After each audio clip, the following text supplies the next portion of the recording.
Hey friends, Mark Holmes here, and as always, thank you guys for watching, commenting, subscribing, and being part of the Joe Blue Sports Report. Without you guys, this literally does not work. You know, I feel a little testy today.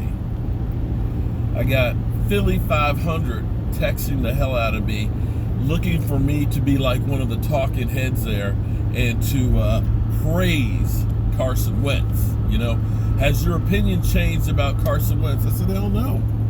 It hasn't changed. I said he's a good quarterback.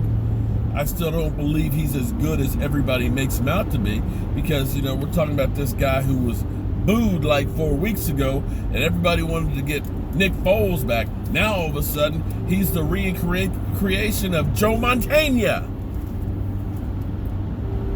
So, I hear all the Eagle fans that are, of course, you know, Dak sucks, you know, Carson Wentz is so much better. Yeah, Carson Wentz is better when Dak Prescott's arm is literally falling off his body because that's what was basically happening.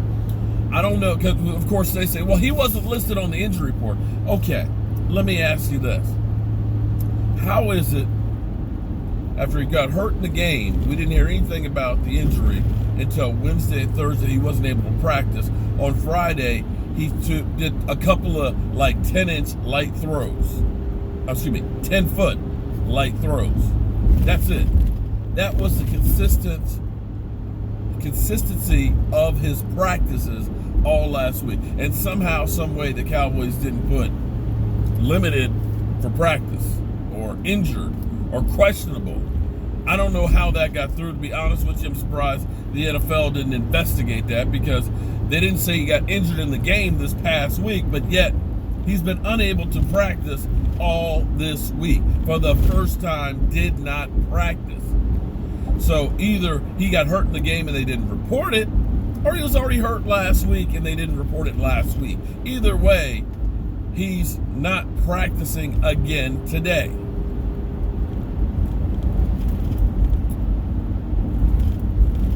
Yeah.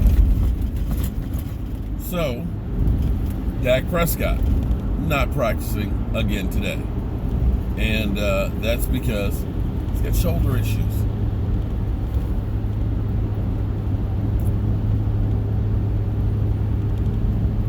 And his list of trolls is almost finished.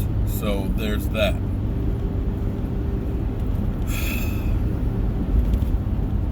So I'm assuming since Dak Prescott is unable to throw this week, then the Cowboys will figure, oh, his arm is rested. So let's, you know, we only threw 44 times last week with his rested arm. How about we throw 50 times this week?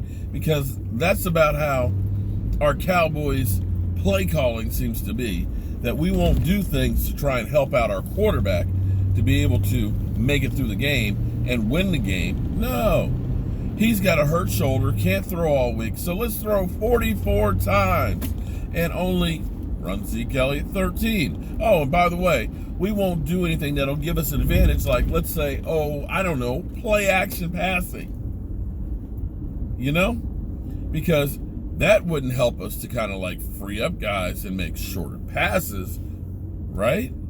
So no, let's keep launching it downfield because he can't launch it. He can't let it rip. That's the way to do it. If this finally means that we can move on from the coaching staff that we have, in your mind, is it a successful season? Because I'm actually on board with saying that right now. That getting rid of Jason Garrett and having somebody new to talk about, have a new look or some change, to me is a victory for the Dallas Cowboys because this dog, he can't hunt. Not as it's currently put together. Jason Garrett and crew just are not the ones that are going to get it done. That's just the way I feel. Now, I get comments from people that just want to say, Dak's missing receivers. Dak's not the one. Dak's not a franchise quarterback. Or when I played football back in the 70s and 80s, if the coach sent in a play I didn't like, I would automatically change it. They'd get mad at me for doing it, but I just kept doing it. Yeah, I'm sure that's going to work in the NFL. I'm sure that's exactly what Dak Prescott should do. He should just say, you know what, offensive coordinator, head coach, Jerry Jones and guys, I'm going to call my own plays. I'm going to go ahead and do it myself. I don't care what you guys have to say. I'm going to do my own game plan. Yeah. Yeah. I'm Mark Holmes, and it's definitely hate week against the Redskins. I'll see you guys soon.